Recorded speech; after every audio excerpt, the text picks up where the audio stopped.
A lot of contractors go out and they say, "Hello, ma'am. I'm Joe. Thanks for having me here. And show me the problem, and I'll give you an estimate." And they really don't have a strategy for developing rapport, for setting themselves apart from other contractors, for having competitive advantages that the homeowner values, for really building a gap, between where the homeowner is and where they want to be that's big enough that it would make them want to spend 11,000, 17,000, whatever dollars, right? So it becomes a race to the bottom, whoever can give us the homeowner the lowest price. And that's a loser's game. If you're selling on price, and you might not think you are, but if you haven't trained your salespeople to do otherwise, that's exactly what they're doing. They're selling on price. They're selling on the lowest price for a given job.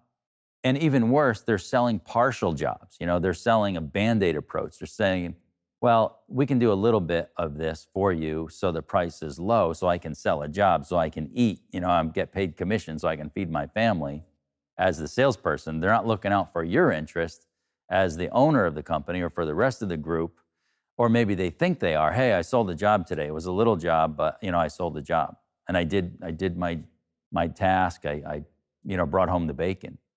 But the problem is they sold a job that didn't have a lot of profit in it, or that was a small job. So I got to mobilize a rig to go out on the road to do a little job. Well, they can't get their production rates up. They can't make homeowners really happy because they sold, a partial job. We didn't really fix everything for the homeowner, do a big project. And yeah, sometimes we do small jobs, but we want to have a shot at selling big jobs too.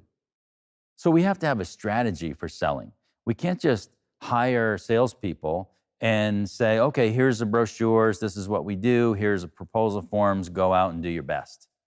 You've got to have a program. You've got to have a system for them to follow.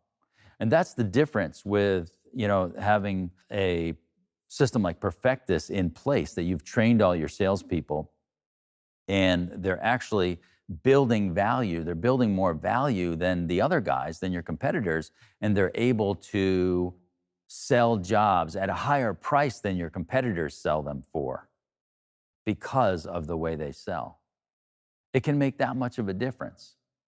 You can go out and sell a job for $12,000 when the homeowner had a price for $7,000. It happens all the time, but you've got to have a structured way of doing it.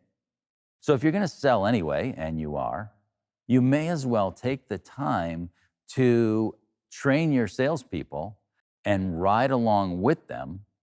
Have your resident sales pro, if you have one, ride along with them. Somebody's got to be the resident sales pro, right? Somebody's got to know your sales system so well that they can correct your salespeople, that they can train your salespeople, that they can monitor your salespeople and help them when they need help, which is, always. They always need help. So it takes a long time. It's kind of a never-ending process. You don't just train your salespeople one day and say, well, they're trained. I trained them and, nothing really happened. You've got to implement the Perfectus sales process, start to finish, in regular sales training meetings, and train over and over and over and over again. And it really never ends.